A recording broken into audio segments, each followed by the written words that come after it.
우리 말씀 누가복음 15장 보시겠습니다. 누가복음 15장 16절부터 24절까지 보겠습니다.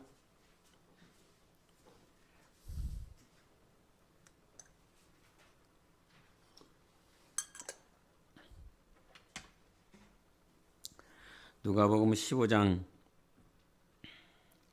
우리 16절부터 24절까지 교도가시겠습니다. 그가 돼지 먹는 지엽 열매로 배를 부어 채우고자 하되 주는 자가 없는지라. 내 아버지에게는 양식이 풍족한 품꾼이 얼마나 많은가. 나는 여기서 줄여 죽는구나. 내가 일어나 아버지께 가서 이르기를 아버지, 내가 하늘과 아버지께 죄를 지었사오니 지금부터는 아버지의 아들이라 일컬음을 감당하지 못하겠나이다. 나를 품꾼의 하나로 보소서 하리라 하고 일어나서 아버지께로 돌아가니라. 아직도 거리가 먼데 아버지가 그를 보고 측은히 여겨 달려가 목을 안고 입을 맞추니 아들이 이르되 아버지, 내가 하늘과 아버지께 죄를 지었사오니 지금부터는 아버지의 아들이라 일컬음을 감당하지 못하겠나이다 하나. 아버지는 종들에게 이르되 제일 좋은 옷을 내어다가 입히고 손에 가락지를 끼우고 발에 신을 신기라. 그리고 살찐 송아지를 끌어다가 잡으라. 우리가 먹고 다같이 이 내 아들은 죽었다가 다시 살아났으며 내가 잃었다가 다시 얻었노라 하니 그들이 즐거워하더라. 아멘. 이 말씀 하나 보고 우리 창세기 6장 한번 18절 한번 보여주세요. 창세기 6장 18절 같이 읽어보겠습니다. 시작. 그러나 너와는 내가 내 언약을 세우리니 너는 내 아들들과 내 아내와 내 며느리들과 함께 그 방주로 들어가고 이러셨어요. 창세기 6장은 인물이 등장하는 인물이 노아죠. 여기서 하나님이 노아에게 하신 그 말씀인데 여기서 언약이라고 하는 게 나와요. 언약. 그래서 이거를 베리트라라고 그러는데 이 여기서 나오는 이 언약은 인간 세상, 이 세상에서 하고자 하는 그런 어떤 계약, 체결, 문서상에 너 A와 B가 이렇게 체결하는 그런 동등한 입장이 아니라 이것은 네가 이 약속을 이행하느냐 이행하지 않느냐의 어떤 상대방의 어떤 자격이나 권리로 인해서 체결되는 것이 아니라 하나님의 일방적인 거예요. 언약이라고 하는 건 너 때문에 이 언약이 성취되거나 또 이 언약이 성취되지 못하거나 이런 게 없어요.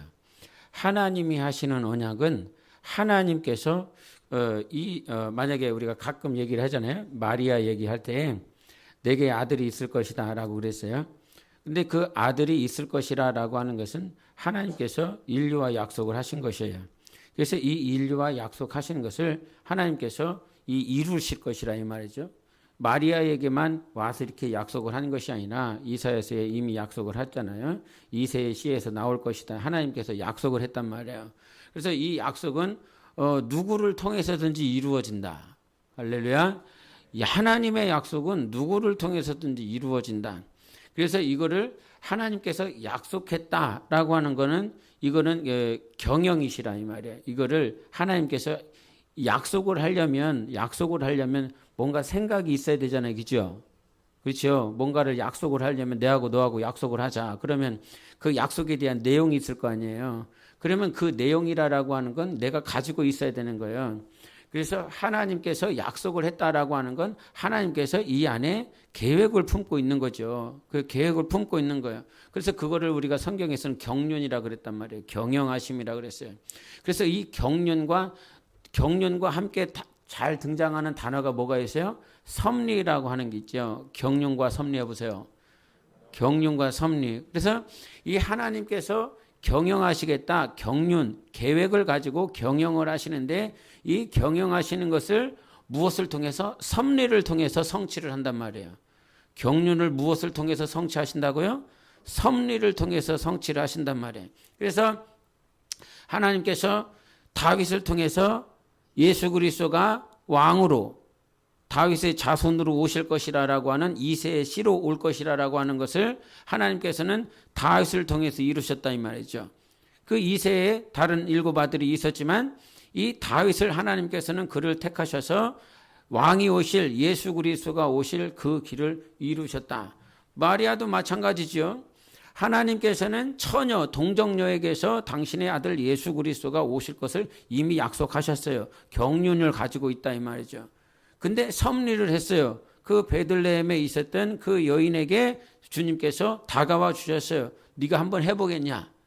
네가 처녀에게서 아들이 낳을 수 있다라고 하는 건 이게 인간의 이성과 논리로는 불가능해.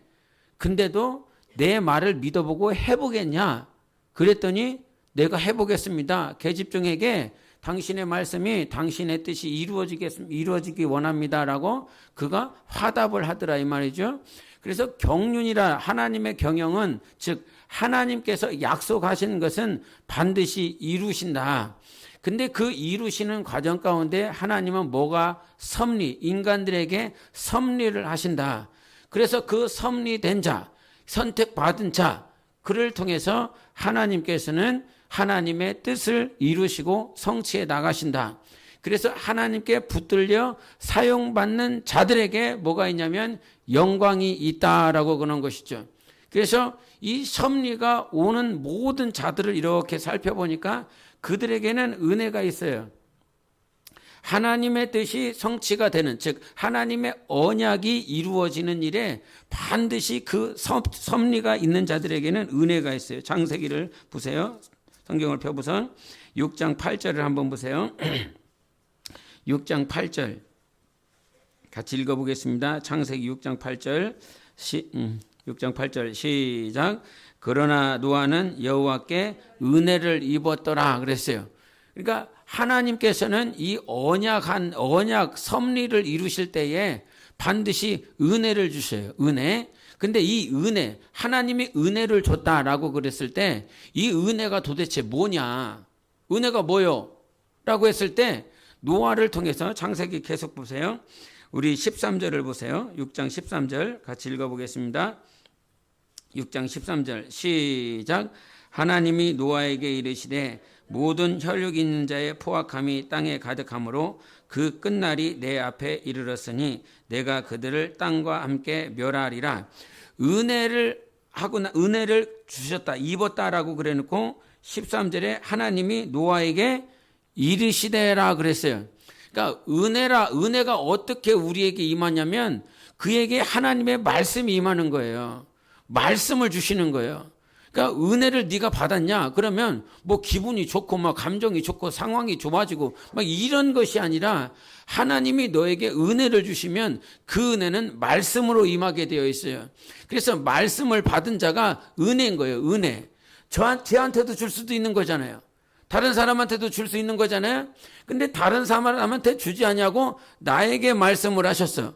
그리고 그 말씀을 받은 자와 언약이 이루어져요.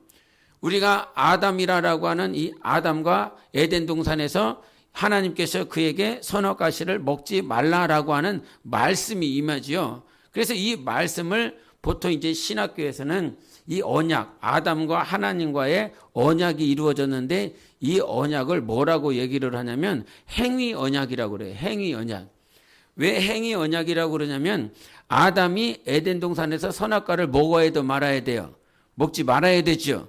그거를 삶으로 행함으로 지켜내야 그 언약이 계속 유효한 것이지 않습니까? 그래서 그것을 행위 언약이라고 그래요. 근데 이 행위 언약이 깨졌어요, 안 깨졌어요? 깨졌어요. 이 선악과를 먹지 말아야 되는데 이거를 먹음으로 인하여 하나님과의 관계가 계속 지속되어야 되는데, 즉 언약이 지속되어야 되는데 그의 삶으로 말미암아 깨져버렸어. 그렇기 때문에 행위 언약이 탁 박살나고 난 다음에 주님께서 행위 언약은 언제 창세기 몇 장에서 이루어졌어요? 창세기 몇 장에서 이루어졌냐? 다원아, 임마! 선악과실을 먹지 말라는 행위 언약이 몇 장에서 이루어졌냐고 이거.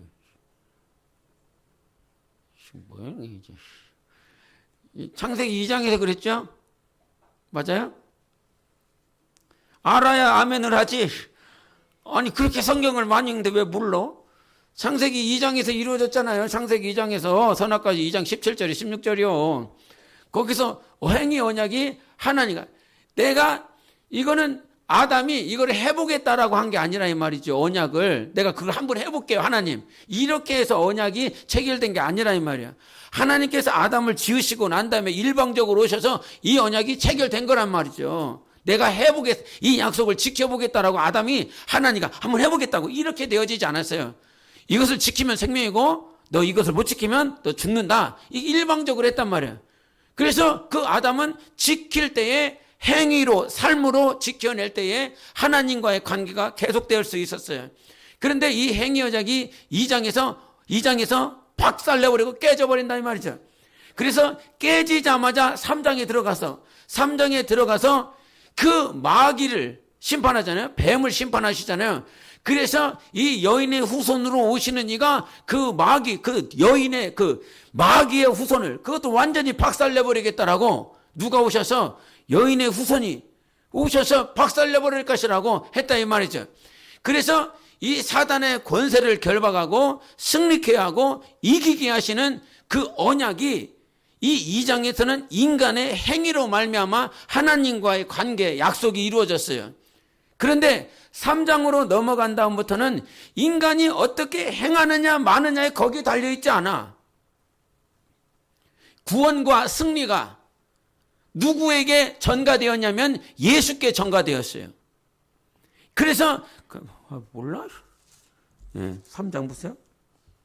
3장 15절 같이 보세요. 3장 15절 같이 읽어보겠습니다. 시작. 내가 너로 여자와 원수가 되게 하고 내 후손도 여자의 후손과 원수가 되게 하라니 여자의 후손은 네 머리를 상하게 할 것이요 너는 그의 발꿈치를 상하게 할 것이니라 그랬어요.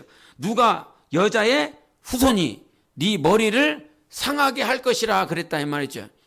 그래서 인간의 행위로 인하여 하나님과의 관계가 이루어지는 것이 아니라 이제 누구로 인하여? 예수 그리스도로 인하여 하나님과 우리와의 관계가 이루어지는 것이라 이 말이죠. 본래는 인간은 하나님을 만날 수 있다 없다? 없다. 하나님은 절대 죄인을 만나주시지 않으세요. 죄인은 하나님 앞에 설 수도 없어요. 그래서 이사야서 59장 한번 보여주세요. 이사야서 59장 시작. 오직 너희 죄악이 너희와 너희 하나님 사이를 갈라놓았고 너희 죄가 그의 얼굴을 가리어서 너희에게서 듣지 않으시게 함이니라. 하나님이 무능해서 못 듣는 게 아니에요. 하나님께서 무지해서 못 듣는 것이 아니라 너희 죄가 그의 얼굴을 가리었다는 거예요.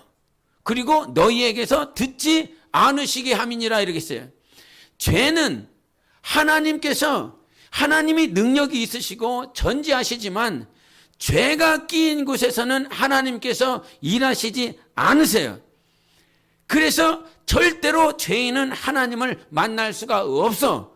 그래서 인간으로 인하여, 즉 죄인으로 인하여 하나님과의 관계가 유지될 수 있는 것이 아니라 이 말이죠. 그래서 행위 언약에서 이것을 은혜 언약이라고 그래요. 여인의 후손이 그 원수의 머리를 박살내버릴 것이다 라고 하는 것이 은혜라는 거죠. 여인의 후손으로 인하여 은혜 언약이 체결된 거예요. 그러니까 인간으로 인하여 하나님과의 관계가 유지되는 것이 아니라 누구로 인해서? 예수 그리스도로 인하여 하나님과 나와의 관계가 유지되는 거예요. 할렐루야! 이게 중요한 것이에요.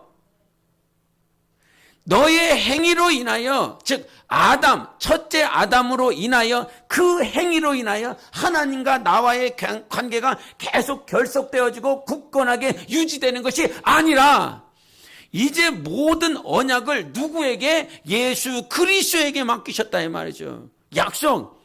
그러니까 인간하고 하나님과의 이 약속은 이제 중간에 중보자가 한 분 계시잖아. 그분이 예수 그리스도셔. 하나님과 인간 사이를, 그러니까 하나님과 인간 사이를 이으실 수 있는 유일하신 분은 바로 아들 예수 그리스도 한 분밖에는 없어요. 그게 은혜인 거예요. 은혜. 나로서는 도저히 로마서 3장 시작. 모든 사람이 죄를 범하였음에 하나님의 영광에 이르지 못하더니, 하나님의 영광에 이르지 못한다라고 하는 말은 그분의 얼굴을 볼 수가 없어요. 그분의 임재를 경험할 수 없어요. 아무리 목 놓아 막 금식하고 철야하고 인간의 수고를 다 한다라고 할지라도 죄인은 하나님의 얼굴을 절대 볼 수가 없다. 그래서 삼손의 아버지가 그 천사가 나와서 내게 아들이 있을 것이라고 그러면서 그 천사를 봤음에도 불구하고 그가 나는 이제 죽었다, 우리는 끝났다. 자, 하나님을 봤으니까요. 죄인은 절대로 하나님 앞에 설 수 없어요. 근데 이제 이 모든 것들이 누구에게 전가되었다고? 언약의 성취자는 이제 누구세요? 아들 예수 그리스도라고 말이에요. 이게 얼마나 중요한지 우리는 알아야 돼요. 여러분의 행위가 하나님과 여러분의 관계를 세우지 않아요. 예수 그리스도의 은혜 때문에, 화목제물 되신 예수 그리스도 때문에 하나님과 나와의 관계가 철저하게 세워진 것이라 이 말이에요. 그래서 이 사실을 모르기 때문에 우리가 성경에 나와 있는 바리새인들이나 사두개인들의 그 수고를 말을 했을 때 주님이 마태복음 5장을 한번 보세요. 마태복음 5장 20절을 한번 보세요. 마태복음 5장 20절 같이 읽겠습니다. 마태복음 5장 20절 다운 읽으세요. 시작. 내가 너희에게 이르노니 너희 의가 서기관과 바리새인보다 낫지 못하면 결코 천국에 들어가지 못하리라. 예, 예수님이 뭐라고 말씀하셨어요? 의에 대해서 말을 했는데 서기관과 바리새인보다 더 낫지 못하면 뭐가요? 의가. 지난번에 얘기를 했어요. 이 바리새인에게 의가 있어요, 없어요? 의가 있어요, 없어요? 바리새인에게 의가 있냐, 없냐? 뭐가 있냐? 네. 그래서 빌립보서 3장에 얘기를 했잖아요. 내가 의에 대하여는 흠이 없다라고 그랬어요. 누가? 사도 바울이 그랬단 말이에요. 나는 바리새인 중에 바리새인이란 말이에요. 그래서 철저하게 그는 이 율법을 613가지를 행함으로 지키려고 몸부림친 사람이고 자기 입으로 고백을 해서 그 율법의 의에 대해서는 나는 흠이 없는 자라고 그랬단 말이에요. 그렇게 철저하게 생활을 했어. 그런데 주님이 오셔서 뭐라고 말씀하셨어? 서기관과 바리새인보다 더 나은 의가 있어야 된다고, 없어야 된다고? 있어야 된다고. 그러면 그 의는 뭐냐 이 말이야? 예수 그리스도를 믿는 의라 해네. 그러니까 이게 정말 너무너무 답답한 게 뭐가 있냐면, 네가 얼마나 금식을 해서 하나님 앞에 의로워질래? 네가 얼마나 새벽을 깨워서, 예? 보통 이렇게 신년 되면 뭐 금식을 하든지 아니면 철야를 하든지 새벽을 며칠을 깨든지 막 이렇게 해서 새로운 다짐과 하나님 앞에 세워지는 그런 과정들, 결심들을 한다 이 말이에요. 그것이 나쁘다라고 하는 것이 아니라 네가 무엇을 하겠다, 네가 무엇을 막 이렇게 결심을 하겠다, 요거보다 더 하나님이 기뻐하시는 것은 무엇이냐면 내가 사는 방법은 예수의 의로 살겠다는 거예요. 예수를 믿음으로 살겠다는 거예요.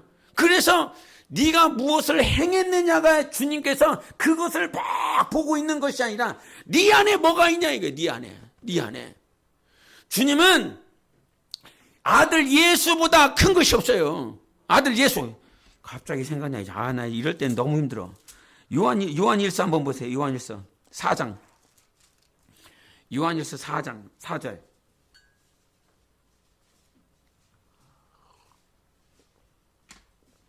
요한일서 4장 4절을 한번 보세요. 같이 큰 소리로 읽어보십시다. 시작.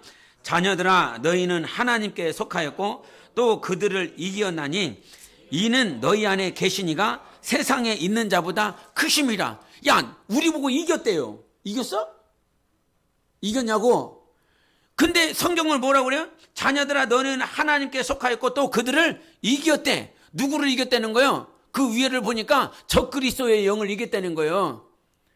마귀를 이겼다는 거죠. 근데 우리는 마귀를 이길 능력이 있어요, 없어요? 없어. 근데 왜 이겼냐면 너희는 누구에게 속하였으니까 하나님께 속하였다는 거예요.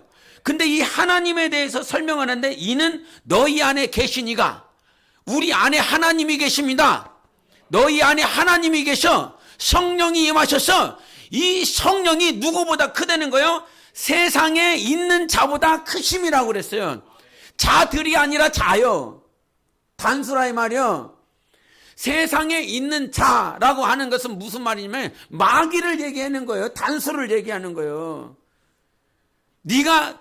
우리가 심판에 대하여라 하면 마귀가 심판을 받았다라고 말했어요. 이 세상 임금이 심판을 받았어요. 세상 임금 해보세요. 세상 임금들이 아니라 세상 임금을 이겼다는 거예요. 심판을. 그러니까 보혜사 성령이 오시면 요한복음 16장 7절부터 90절까지 그러잖아요. 보혜사 성령, 내가 아버지께로 가는 것이 너에게 유익하다. 내가 아버지께로 가지 아니하면 누가 못 오신다고? 성령이 못 오신다는 거예요. 근데 성령이 오셔서 세상을 심판하시는 거예요. 세상을 책망하시려는 거예요. 근데 세 가지를 책망하겠다로서 세 가지 뭐요? 꼭 거꾸로 얘기하냐? 처음 뭐요? 죄에 대하여, 의에 대하여, 심판에 대하여. 죄라 하면 너희가 나를 믿지 아니하며 의에 대하려면 맨날 집회 때 거를 얘기하고 있어. 성경을 얘기해. 내가 아버지께로 가니 너희가 다시 나를 보지 못하며. 이게 부활을 얘기한다는 말이에요. 부활을 얘기해요. 심판에 대하려면 이 세상 임금이 심판을 받았다는 거죠. 보혜사 성령이 우리 안에 오셔서 너희 안에 계신 이가 하나님이신데 이 하나님은 세상에 있는 자보다 크다 적다 크신 하나님이시라는 거예요. 우리 안에 계신 성령은 세상에 있는 자 마귀보다 크신 하나님이시라 이 말이에요. 이게 참 하나님 아버지가 봤을 때 이거를 설명해야 된다라고 하는 것이 굉장히 이게 껄쩍지근하실 거란 말이에요. 아니 당연하지 이렇게 하지 않겠어요? 그 셋째 하늘에 하나님께서 천사를 지었어. 그 루시엘이 루시퍼가 된 거 아니에요. 사단이 마귀가 된 거라 이 말이죠. 사단, 마귀, 예뱀, 용이라 그랬다 이 말이죠. 피조물이 어떻게 하나님보다 초월적인 존재가 될 수 있겠냐고요. 마귀가 어떻게 하나님을 초월할 수 있겠느냐 이 말이에요. 그는 하늘로부터 타락한 천사 아닙니까? 근데 우리 안에 계신 이는 누구시라고? 하나님이시라고. 그래서 우리가 이겼대. 너희가 그들을 이겼다는 거예요. 그를 이겼다는 거예요. 그들을 이기고 그를 이겼다는 거예요. 근데 우리는 한 번도 이겨본 적이 없는데 이 말이 무슨 말이냐면 우리의 승리는 너로 인한 것이 아니라는 거예요. 너희들의 행위로 인한 것이 아니라 우리 안에 계신 분으로 인하여 승리하는 것이라 이 말이죠. 그래서 로마 교회에 이렇게 편지를 쓸 때에 그 로마 교인들은 그 네로로 인하여 엄청난 핍박을 받고 있지 않습니까? 그 수많은 핍박을 받아가면서 십자가에서 처형당하고 있고 죽어나가고 있고 그 사자의 밥이 되어져 가는 그 상황 가운데서 육신으로 보면 그들은 졌어요, 이겼어요. 완전 박살난 거죠. 망한 거죠.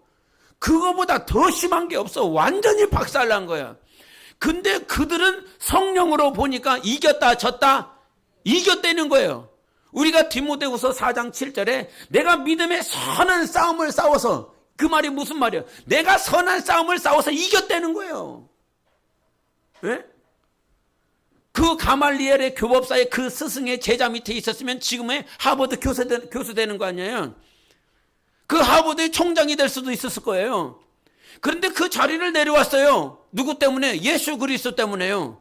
예수님의 제자들이요. 아비전토 친척을 부인하며 예수님을 따라갔어요.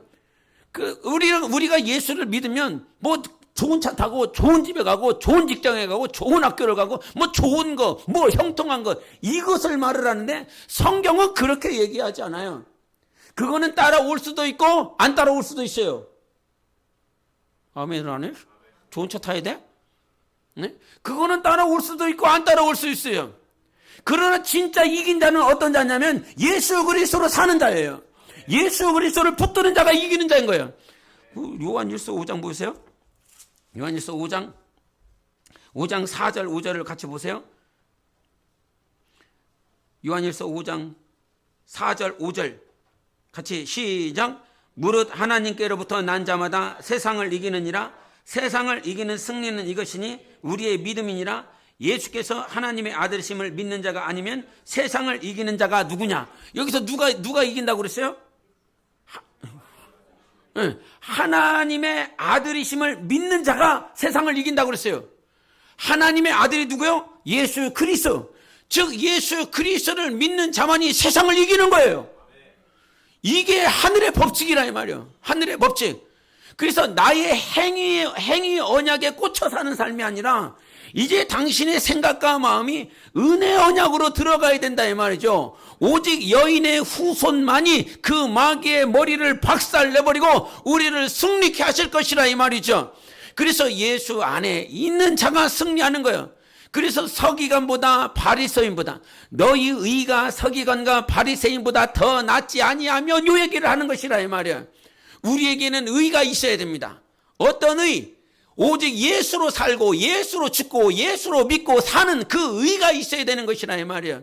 비록 철야를 못해도요, 비록 금식을 못해도요, 비록 내가 선교를 못해도요, 비록 내가 전도를 못해도요, 비록 내가 봉사를 못해도요, 내 심령 가운데 믿음이 있어야 되는데 내 안에 누가 계시다? 하나님의 아들이 계시고 성령이 계시고 말씀이 계시고, 이게 기본이야. 이게 기본. 근데 이 기본에서 벗어나기 때문에 항상 은혜 언약이 아니라 자기가 뭔가를 하고 나면 자기 정체성이 있어. 뭔가를 안 하면, 뭔가를 교회에서도 뭔가를 아무것도 안 시켜요. 안 시켜. 꼴보기 싫어갖고. 아무것도 안 시키면 자기의 정체성을 못 찾는 사람들이 있어요. 자기의 정체성. 뭔가를 하고 있을 때 뿌듯하고 막 기쁘고 감사하고 막 그런 것이 있을 수 있어, 인간은요. 예? 우리 저번에 김용기 집사님이랑 같이 이렇게 주일날 식사를 하는데 대각선에 앉으셨어. 대각선에 앉아갖고 옆에 그 강현주 집사님이랑 이렇게 대화를 하다가 제가 왕년에 얘기를 하시더라고. 왕년에 그 집사님이 어떻게 신앙생활했는지 제가 못 봤기 때문에. 근데 이제 집사님 하시는 말은 직장 끝나면 불이렇게 교회를 갔다는 거예요. 지금은 상상이 잘 안 가거든요, 제가. 근데 그 당시에는 이게 직장만 끝나면 교회로 가고 막 교회에서 뭘 했는지 모르겠지만 뭔가를 열심히 하셨다는 거예요. 아버지가 그런 분이시라. 왜 그래? 왜 그렇게 됐어? 우리 집사님. 에? 왕년에 그렇게 되셨다는 거야. 근데 지금도 이제 가끔은 그런 때를 생각을 하면서 정말 열심히 하고 싶은 마음이 있대. 열심히 하고 싶은 마음. 그런 마음이 있는데 이제는 이제 육신이 많이 쇠약해져갖고 이렇게 생각은 있고 마음은 있는데 그렇게 되어지지를 못한다는 거예요. 뭔가를 이렇게 막 교회에 가서 그래서 목사님 말대로 그냥 다 때려치고 다 아무것도 안 하고 교회 와갖고 당신이 교회 안에서 할 수 있는 거 하고 싶은 것들을 막 하고 싶겠다는 거예요. 그러면 아마 여기가 엄청 깨끗해질 거예요. 우리 교회 막 뭔가 막 세워질 거예요.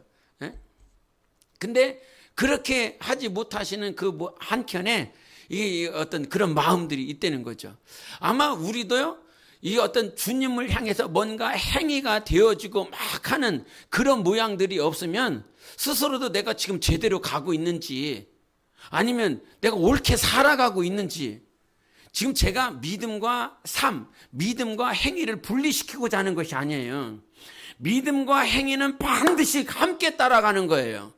영혼이 없는 몸이 죽은 것처럼 행함이 없는 믿음은 죽은 것이라 이 말이죠. 믿음과 행함은 반드시 따라오게 되어 있어요. 근데 지금 여기서 뭘 얘기를 하고 싶냐면 우리 안에 먼저 회복되어야 될 것이 내 안에 예수가 계시다는 거예요. 하나님의 아들이 있다는 거예요. 그래서 이길 수 있는 능력이 네가 뭔가를 행해서가 아니라 하나님의 아들 때문에 승리할 수 있다는 거예요. 부활 어떻게 해요?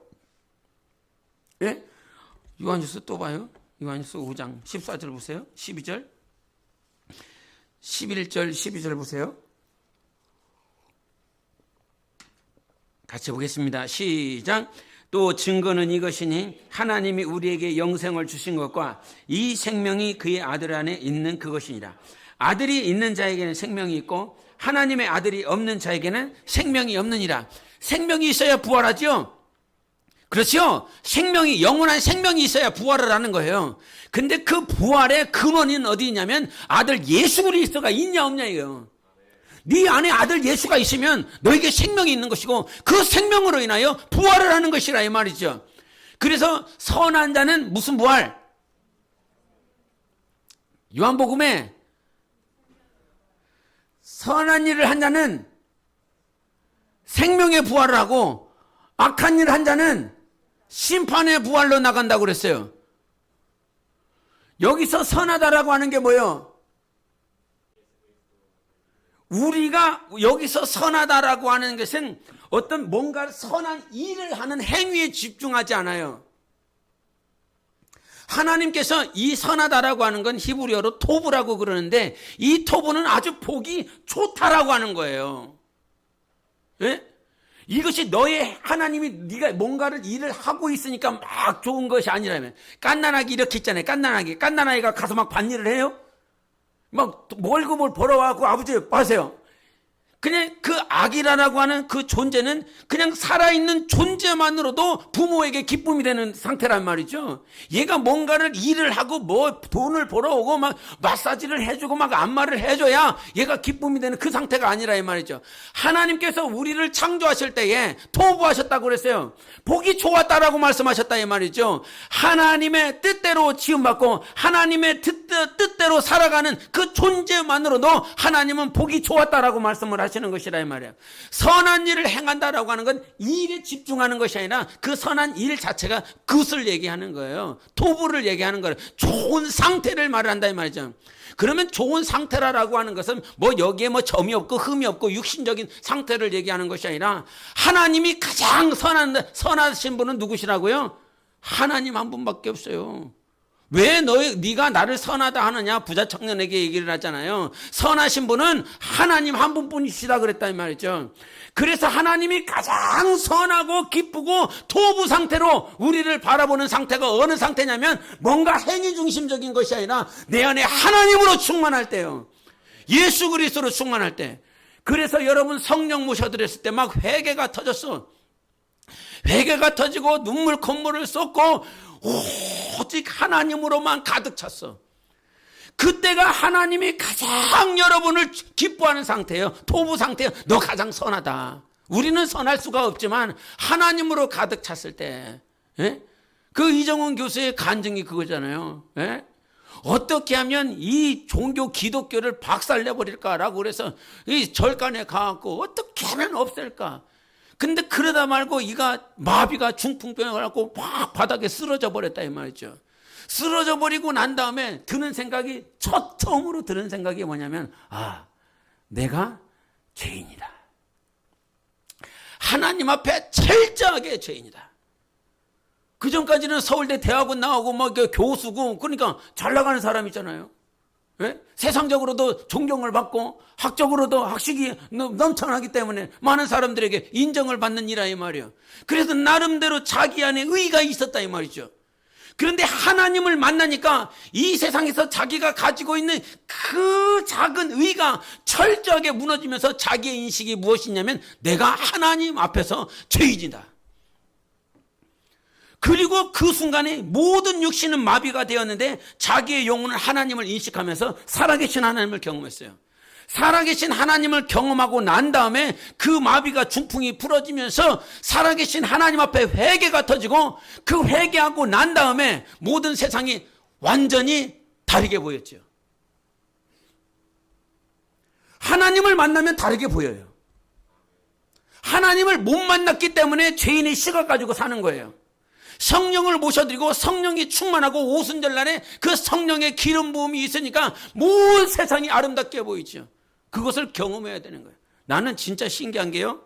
제 개인적으로 막 이렇게 느끼는 게 뭐냐면 하나님을 안 만나고 어떻게 신앙생활을 할까 이게 나는 기적이라고 생각을 해요.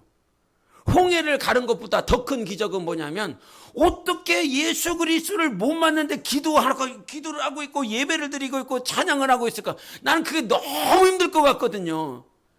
그래서 세상에 진짜 희한한 사람들, 정말 대단한 사람들, 어떻게 인간의 굳은 그런 신념을 가지고 이와 같이 할 수 있을까? 하나님을 만났는데도 불구하고 이게 막 이게 옥토가 되어지지 아니하고 돌짝박같이 돼서 막 이렇게 사는 사람들인데 하나님을 안 만났는데도 어떻게 저렇게 찬양을 잘하고 기도를 잘하고 예배를 잘하고 그러나 보여지는 모양만 그렇다 이 말이에요. 여러분, 예수 그리스도를 만나면 반드시 인간은 변하게 되어 있어요. 철저하게 변하게 되어 있어요. 저놈이 그 집회 때 가갖고 변해갖고 저 모양 저꼴로 오늘도 붙잡혀갖고 키보드 반주하고 있잖아요. 예? 저놈이 쎄했거든요. 아주 쎄했어요. 근데 집회 때 가갖고 막 엄청 울어대는 바람에 나도 같이 울었어. 저놈 아니었으면 나도 그냥 말짝말짝 했을 뻔했는데 저놈 때문에. 근데 왜 울어? 왜 우냐 이 말이야. 하나님을 만나면 내 생각과 내 마음이 바뀌게 되어 있어요. 주일날 11조에 있잖아요. 11조. 왜 그렇게 강팍해? 왜 그렇게 강팍하냐고. 하나님이 더 중하냐? 물질이 더 중하냐? 오늘 우리 여동생이랑 얘기를 하다 말고요. 자기가 아는 전도사가 있는데 자기가 회개래. 자기가 회개. 그런 또 볼라 또 그런 집사는 회개를 맡기면 안 돼. 그런 집사를 회개 맡기면 큰일 나. 근데 맡을 사람이 없으니까 우리 여동생이 회개를 맡고 있더라고요. 회개를 맡고 있는데 이게 다 보이잖아요, 그죠? 다 누가 11조를 하고 있고 누가 감사를 하고 있고 누가 다 연불을 하고 있고. 그래서 이 회개를 맡은 양반들은 입이 확 무거워야 돼. 어떻게 해서든지 확 무거워야 돼. 이게 회개 맡은 양반들이 입이 가벼우면 다. 근데 자기가 친한 전도사고 또 사모가 있는데 그 전도사는 남편 전도사는 이렇게 교회로부터 받는 사례비가 엄청 적은 거라. 그리고 와이프가 세상에서 일을 하는데 한 400~500번 되는 거죠. 그러니까 얼추 되잖아요, 그죠? 그런 거 아니야? 시골에서 사는데 그 정도 그냥 살겠죠, 그죠? 살겠죠. 근데 자기가 회개를 보다 보니까 여기가 전도사인데 전도사 가정인데 11절을 할 때도 있고 안 할 때도 있고 감사는 눈 씻고 봐도 잘 찾아볼 수도 없고 막 그렇다는 거예요. 그러니까 나는 집사고 저기는 전도사인데 단에 서서는 막 하나님 앞에 헌신하여 살아야 됩니다. 막 이렇게 하면서 막 성도들한테는 그렇게 해놓고 이게 정작 이 상황을 보니까 우리 회개 그 집사님이 어떻게 했어요, 마음이? 정말 감사가 넘치고 기쁨으로 충만하고 막 행복해갖고 입이 막 여기까지 열려 있어. 그래갖고 목사님 내 말 좀 들어줘요. 내 말 좀. 아니야, 그 하나님이 안 기뻐하실 것 같아. 그런 얘기 하지 말라고. 근데 막 얘기를 하려고 그러는 거야. 얘기를 딱 하나님이 안 기뻐하신다니까 그런 얘기 하지 말라고. 근데 막 하려고 그러는 거야. 하려고 하는 그 찰나에 남편한테 전화가 왔고 그 얘기를 못했어요. 하지 말라고. 그러니까 나는 진짜 이 마음이 그래요. 뭐 제가 잘나서 얘기를 하는 것도 아니고 저 실수 엄청 많아요. 저 엄청 실수 많아요. 가르치는 것으로 성도가 변화되지 않는다. 아무리 말을 잘해도 그것은 변화되지 않는다. 좋은 나무에서 좋은 열매가 나온다. 그러니까 이 안에 정말 큰 부담이 있죠. 엄청 큰 부담이 있죠. 엄청. 그래서 지난번에도 잠깐 얘기했지만 히브리서 13장에 얘기를 했을 때 정말 너희들 인도하는 자들을 향해서 정말 순종을 잘해라. 저희들은 마치 하나님 앞에서 청산할 자와 같이 생각하면서 영적 생활을 하고 있다. 청산할 자 같이 이렇게 생활하고 있다. 그러면서 오늘도 그 얘기를 듣는데 진짜 차라리 전도사가 되지 말지.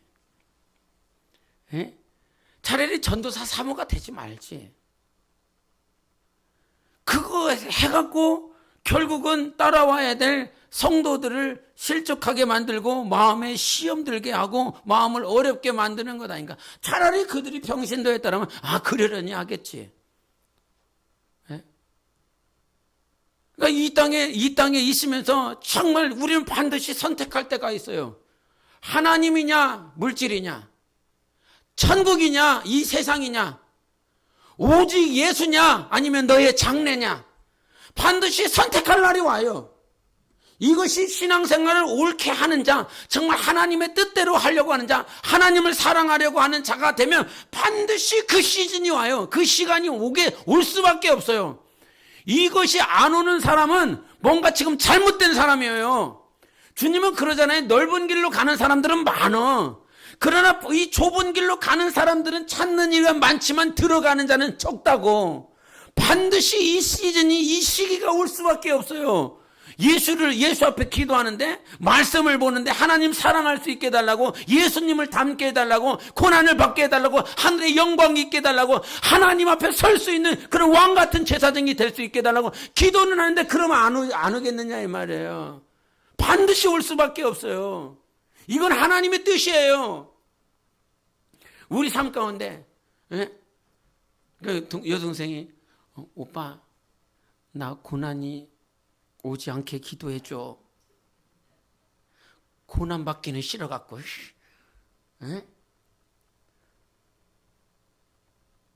고난 받기 싫어서 11조했냐? 고난 받기 싫어서 예배드리냐? 고난 받기 싫어서 하나님 앞에 막 심판받을까봐, 하나님 앞에 매 맞을까봐 와갖고 헌금하고 있고, 와갖고 뭐 봉사하고 있고, 와갖고 전도하고 있냐? 하나님 그거 안 받아. 하나님은 우리가 사랑 안에서 순종할 때 몸도 자라고 자기 영혼도 자란다고 분명히 말씀하셨어요. 하나님은 겉모양 보지 않고 마음을 보신다고 하셨단 말이에요. 그런데 이게 완전히 율법주의에 빠져갖고 그러고 있다 이 말이죠. 여러분, 하나님은 우리에게 사랑을 주셨어요. 성령이 우리 안에 임하실 때 사랑을 부어주신 거란 말이죠. 그래서 이 사랑 가지고 순종하고 사랑 가지고 주님의 뜻을 행하는 삶을 살아가야 되는 것이죠. 그래서 내 안에 사랑이 없는데요, 그럼 하지 말 거예요, 이 말이 아닌 거예요. 사랑이 없으면 순종을 안 해야 되느냐, 이게 아니에요. 우리 안에 사랑이 회복되어서 순종하라는 거지. 그게 먼저라고 말씀을 하고 있는 거죠. 그래서 여러분, 이 땅에 살아있는 동안 반드시 회복돼야 될 게 행위가 아니라 우리는 어디로 가야 된다? 은혜의 언약으로 가야 된다. 예수님께로 가야 된다. 예수님으로 이기는 것이고, 예수님으로 승리하는 것이고, 예수님이 우리 안에서 크신 분이시라며, 세상보다 더 크신 분이 우리 안에 있다라고 그런다면, 그래서 여러분, 이것을 전하는 저나 여러분이나 이걸 알아. 그렇잖아요? 알잖아요. 뭐 이거 알아. 그런데 신앙생활을 하다 보니까 이 알미 실제적으로 내 삶 가운데 나타났을 때, 오늘 본문 말씀 여러분이 잘 아시죠? 너무 잘 아세요. 이 탕자는 아버지의 아들이지요. 우리한테 직접적으로 적용을 시키면 이는 불신자예요, 신자예요? 신자죠. 믿는 자잖아요. 아버지 집 안에 있었던 자잖아요. 근데 이 아버지 집 안에 있었던 자가 아버지 안에서, 아버지 품 안에서 배워야 될 것이 있었어. 그러나 자기 안에 뭐가 있어? 욕심이 있다 이 말이죠. 가산을 쓰고 싶은, 소유하고 싶은 그 소유욕을 가지고 세상을 향해서 나가버렸어요. 아버지의 뜻이 아니라는 것을 알면서도 나가서 허랑방탕하게 다 썼어. 아버지가 기뻐하시지 않는다는 것을 알아. 그러면도 자기 뜻대로 원하는 대로 살았어. 그리고 난 다음에 그제서야 마음과 생각을 돌이키기 시작하고 다시 아버지 집으로 왔었을 때에 이에게서 나타나는 맹점, 잘못된 점이 있었어요. 무엇이었느냐? 아버지와 아들의 관계를 끊으려 합니다. 우리는 우리의 행위를 가지고 하나님 아버지와 나와의 관계가 유지되는 게 아니라고 그랬어요. 이게 의예요. 의. 하나님과 나와의 관계는 오직 누구로 인하여? 예수 그리스도로 인하여 그 관계가 유지가 되는 거예요. 근데 세상에서 살다 보니까 아버지 품 안에서 교회 안에서 모태신앙으로 이렇게 살아왔었던 그가 어느 순간에 자기의 미래, 자기의 비전, 자기의 욕심, 자기의 소유욕, 자기가 원하고 바라는 것들이 있지 않습니까? 그래서 자기가 원하는 방향으로 가서 결국은 아버지의 뜻대로 살지 못하는 그런 순간들이 있었어. 근데 그 아버지의 뜻대로 살지 못하고는 그 순간에 이의 신앙, 이의 영혼 가운데 무너졌었던 것이 무엇이냐면, 내가 이렇게 사니까, 이렇게 살았기 때문에, 이렇게 아버지의 기쁨이 되지 못했기 때문에 아버지하고 나와의 관계를 끊자. 그래서 나를 아들이라 하지 마시고 종이라 하소서, 그런다 이 말이야. 우리 안에 밀려오는 것들이 무엇이냐면, 신앙생활을 하면서 밀려 들어오는 것이 뭐냐면, 어느 순간 하나님의 뜻을 알면서도 하나님의 뜻대로 살지 못해. 하나님이 기뻐하시는 것이 무엇인지 분명히 알아. 그럼에도 불구하고 그렇게 순종하지 못하는 우리들의 모양이 있어요. 자기가 원하고 바라는 대로 살고 싶은 그런 모양들이 있어요. 그러면 그때 나타나는 맹점이 뭐냐면, 나는 하나님 아버지께 못 갈 것 같아. 이런 마음들. 내가 어떻게 하나님의 자녀야? 내가 어떻게 하나님의 아들이고 딸일 수 있어? 아버지께로 못 갈 것 같아. 아버지 앞에 간다라고 할지라도 나는 하나님 아버지와 나와의 관계를 스스로 부정하고 있어. 우리가 하나님 아버지와 내가 자녀가 된 것은 여러분이 십자가에서 못 박혔기 때문에 그것이 성취된 것이 아니에요. 그 관계가 이루어진 것이 아니라 이 말이에요. 우리의 관계는, 아버지와 나와의 관계는 끊어질 수 있다 없다? 없다 이 말이에요. 하나님의 사랑에서 우리를 끊어낼 자가 있다 없다? 없다는 거예요. 예수 그리스도 때문에 하나님을 아버지라 부르는 거지, 네가 뭔가를 잘해서 하나님 아버지와 나와의 관계가 유지되는 것이 아니라 이 말이에요. 그런데 많은 사람들이 그렇게 생각을 하고 있다니까. 목사가 이걸 하라고 그랬는데 못했고, 뭘 하라고 그랬는데 못했고, 순종하지 못했고, 오늘 주일날 말씀에 이런 말씀이 들렸는데 그렇게 살지 못하는 나의 모양을 보면서 이 탕자의 모양처럼, 그러니까 의가 깨어져요. 죄가 들어오면 의가 깨어진다 이 말이죠. 그 의는 오직 예수로 사는 거잖아요. 의. 그 세상 가운데서 범죄를 해버렸어. 아버지의 뜻대로 살지 못했었던 순간들도 아마 그 순간이 더 많을걸? 하나님의 뜻대로 사는 것보다 하나님의 뜻대로 살지 못한 그런 순간들이 더 많을 거예요. 근데 그때 들어오는 그 생각이 뭐냐면, 나는 아버지 앞에 아들이라 말할 수가 없습니다. 하나님 아버지의 마음은 뭐였어요? 비록 네가 범죄하였고 네가 원하는 대로 그렇게 범죄하며 살았다라고 할지라도 하나님 아버지의 마음은 뭐냐면, 너는 내 아들이라는 거예요. 너는 내 아들이야. 네가 어떻게 살았든지 간에 하나님과 나와의 관계는 너의 행위로 끊어내는 것이 아니라 이 말입니다. 할렐루야. 여러분의 행위가 하나님과 나와의 관계를 세운 적이 없어. 이게 의예요. 예수로 살리라. 예수로 살리라. 이 말이 그 말인 거예요. 네가 범죄했다라고 할지라도 하나님과의 나와의 관계는 예수 때문에 계속 세워지는 것이라 이 말이에요. 이것이 의야, 의. 우리 안에는 죄성이 있습니까 없습니까? 있습니다. 의인이지만 죄인입니다. 이 말은 무슨 말이냐면, 예수 그리스도를 믿는 의가 내 안에 있지만 우리는 세상 가운데서 하나님의 뜻대로 살지 못하고 어느 순간 범죄하는 것들이 있다 이 말이에요. 그래서 여러분 서신서를 봐보세요. 서신서를 봐보면 앞에는 하나님, 삼위일체 되신 하나님 복음에 대해서 설명하고, 뒷부분에 대해서는 그 교회의 성도들 아니면 그 개인 수신자의 신앙생활을 얘기를 하면서 반드시 뭔 얘기를 하냐면, 죄를 멀리하라, 죄를 이겨라, 범죄하지 말라, 그렇게 살지 말아라, 이게 있다 이 말이죠. 이 말은 무슨 말이에요? 반대쪽으로 생각을 해보면 이 말을 말씀을 하시는 것은 너의 삶 가운데 이러한 삶이, 이런 불법과 범죄가 나올 수 있다라고 얘기를 하는 것이죠. 우리 안에 잠재된 죄성에 대해서 하나님은 말씀으로 권면하고 있는 것이라 이 말이죠. 그래서 우리의 의는 예수 그리스도로 인하여 은혜 언약이 체결되었기 때문에 하나님과 나와의 관계는 그 누구도 못 끊어내요. 그럼과 동시에 우리가 반드시 알아야 될 것은 이건 전반부죠. 그죠? 이거는 전반부예요. 요것만 강조를 하면 우리는 성경에서 에베소서를 한번 보세요. 에베소서 5장. 에베소서 5장 같이 보세요. 5장 1절부터 5절까지 보겠습니다. 에베소 5장 1절부터 5절까지 같이 시작. 그러므로 사랑을 받는 자녀같이 너희는 하나님을 본받는 자 그랬어요. 하나님을 본받으라고 그랬어요. 2절 시작. 그리스도께서 너희를 사랑하신 것 같이 너희도 사랑 가운데서 행하라. 그는 우리를 위하여 자신을 버리사 향기로운 제물과 희생 제물로 하나님께 드리셨느니라.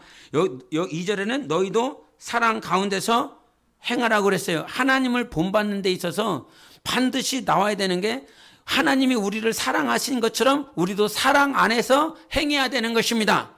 예. 그리고 3절 시작. 음행과 온갖 더러운 것과 탐욕은 너희 중에서 그 이름조차도 부르지 말라. 이는 성도에게 마땅한 반이라. 이 말은 무슨 말이에요? 음행과 온갖 더러운 것과 탐욕이 너희들 입술 가운데서 이게 지금 말이 되어지고 있다는 거예요. 부르지 마. 이 말은 반대편에서 얘기를 하면 4절 시작. 누추함과 어리석은 말이나 희롱의 말이 마땅치 아니하니 오히려 감사하는 말을 하라. 그러면서 5절 제가 읽습니다. 너희도 정녕 이것을 안다.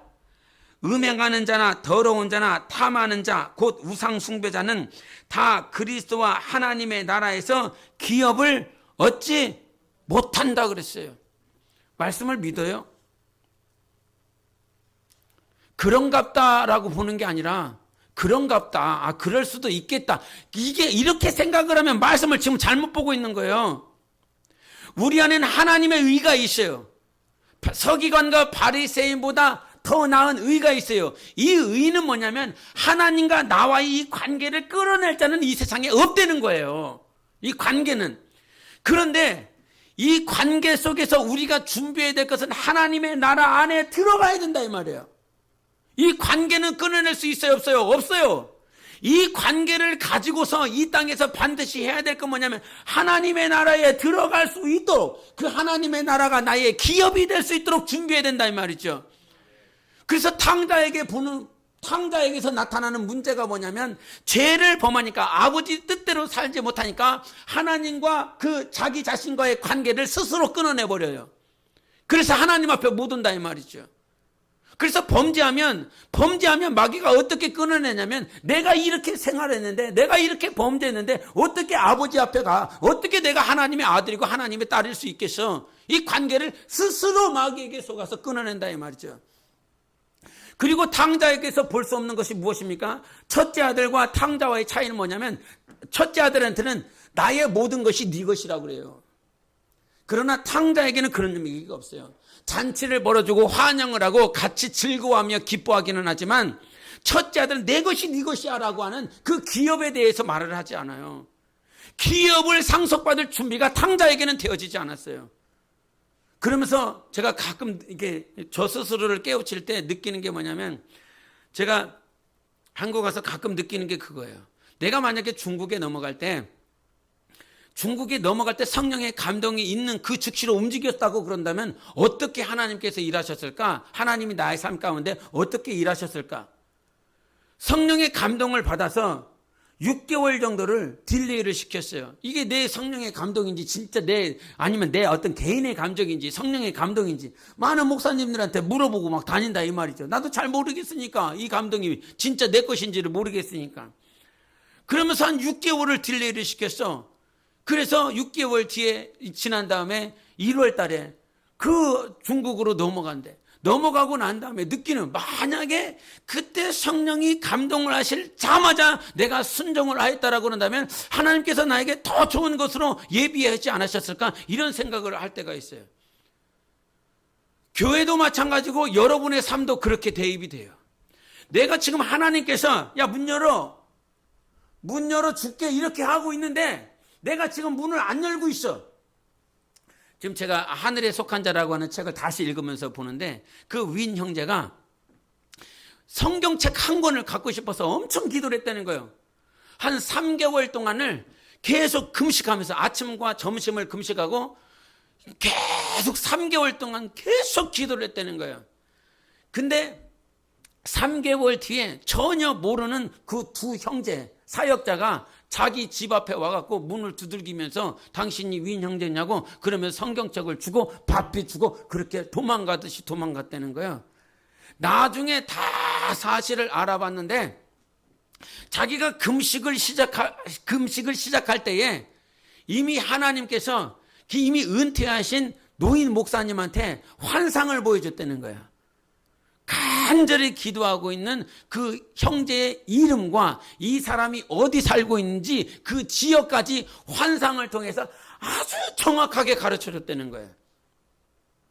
근데 이 노인 목사님이 그렇게 확실한 감동과 환상을 받는데도 이게 들키면 죽을 수 있기 때문에 그 당시에는 중국에서는 성경을 가지고 있는 것 자체만으로도 사형이었기 때문에 이것이 두려워서 그 정확하게 본 그 환상에 순종하지를 못했다는 거예요.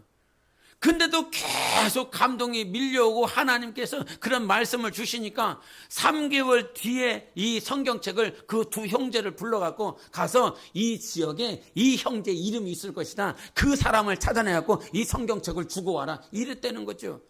그래서 3개월이 지나고 난 다음에 그 노인 목사님이 순종을 했다는 거예요. 3개월 지나고 난 다음에. 이미 환상은 하나님께서 3개월 전에 보여주셨는데 만약에 3개월 전에 그 노인 목사님이 순종을 했더라고 그런다면 그 윈 형제를 통해서 가정교회가 얼마만큼 살아났을까? 그 중국의 사역들이 얼마나 친척이 됐을까? 이런 것들을 생각해 보면 내 삶도 그러겠다. 지금 당장 하나님께서 이거 순종하면 더 많은 역사로 더 많은 복으로 갚아줄 것인데 지금 3개월 지난 다음에 순종을 해버려. 6개월 지난 다음에 순종하고 1년 지난 다음에 순종해. 예? 그래도 하나님께서 계속 오래 참아주시고 인내해 주시니까 하나님께서 또한 선한 길로 인도하시는데 이런 생각을 해본다는 거죠. 그 즉시로 순종했다라고 한다면 하나님께서 얼마나 우리에게 선한 것으로 갚아주셨을까 이런 생각을 해본다 이 말이에요. 여러분 비록 우리 삶 가운데 정확하게 지금 내 앞에 것들이 비전이 환상이 보이지 않는다 할지라도 지금 여러분에게 주시는 감동들 여러분에게 요구하시는 그 하나님의 명령들이 순종할 때에 딜레이 되는 것이 아니라 하나님의 축복이 딜레이 되져서 바뀌고 낮아지고 없어지고 그것이 아니라 주님이 예비하신 축복을 보세요. 지금 순종하는 것으로 인하여 얼마나 많은 풍성함을 하나님께서 채워주실까. 그 3개월이 딜레이 되면서 그 허난에 있었던 그 지역에 있는 교회들을 한번 생각해 볼 때 마치 그와 같다 이 말이죠. 여러분 하나님을 본받는다라고 했을 때 첫 번째는 은혜 언약 예수 그리스도로 인하여 사는 거예요. 예수님. 그리고 내 삶 가운데 본받으라고 했을 때 사랑으로 행하라고 그랬어요. 더러운 것은 입 밖으로도 내지 말라고 그랬어요. 고백하지 말라고 그랬어요. 그런 사람 음행들 간음하는 거 우상 숭배하는 건 이런 사람들은 절대로 하나님의 나라를 기업으로 받을 수 있다 없다? 없다. 그러겠지가 아니라 성경을 그렇겠지로 보니까 말씀으로 보여지지 않는다 이 말이에요. 말씀은 진짜 아닙니까? 예수 그리스도 동정녀에게서 나오리라 하신 이 말씀을 그러겠다가 아니라 실제적으로 하나님이 그렇게 하셨어요. 예? 당신은 절대로 그렇게 살면 하나님의 나라를 기업으로 못 받아. 이 말은 무슨 말이냐면 예수 그리스도 그분의 얼굴을 볼 수 없다 이 말이에요. 문을 통과하여 영광을 준비하는 우리의 삶이 되어야 되는 것입니다. 그래서 예수 그리스도로 말미암아 의를 우리는 주장해야 되고 평생 사는 날 동안 로마서 8장 27절 29절에 우리를 택하셨어요. 미리 아셨어요. 예정하셨어요. 뭐 하라고요? 예수 그리스도를 닮으라고요. 그리스도의 형상을 닮으라고 우리를 예정해 주신 거예요. 예? 그분을 본받으라고. 예수 그리스도로 인하여 하나님과의 관계가 회복되어지고 예수 그리스도를 본받으라고 성령을 보내주신 것이에요. 이게 예정이라니까. 하나님이 그렇게 세팅해 놓으셨어요. 경륜 하나님의 경영하심을 그렇게 세팅해 놨다고. 그냥 예수만 믿어 이게 아니라 예수 그리스도를 믿고 성령을 모셔드려서 예수 그리스도의 형상을 본받아야 된다라고 말씀해 주셨어요. 이것이 하나님의 예정이에요. 경영하심이라 이 말이에요. 그래서 교회와 성도들은 반드시 성화되는 삶을 살아야 됩니다. 거룩한 삶을 사십시오. 성령의 인도하심을 따라 살아내고 순종할 수 있는 은혜가 여러분에게 있기를 예수 이름으로 축원합니다. 기도하시겠습니다. 이 시간 함께 기도하실 때에 하나님 아버지, 오늘도 나의 범죄함, 나의 실수가 분명히 있을 수 있습니다. 그러나 나의 의는 나의 행위로 말미암는 의가 아니라 예수 그리스도로 말미암는 의인 것입니다. 주여, 오늘도 예수가 내 안에서 사는 역사가, 오직 성령으로 충만한 하나님의 역사가 내 안에 있게 하여 주시고, 성령으로 인하여 하나님의 아들 예수 그리스도를 본받게 도와주시옵소서. 하늘에 기업이 있는 자, 하늘에 영광이 있는 자로 새롭게 되게 하여 주시고, 하늘의 그 영광을 소유하기 위하여 성령 충만할 수 있도록 함께 기도하시겠습니다.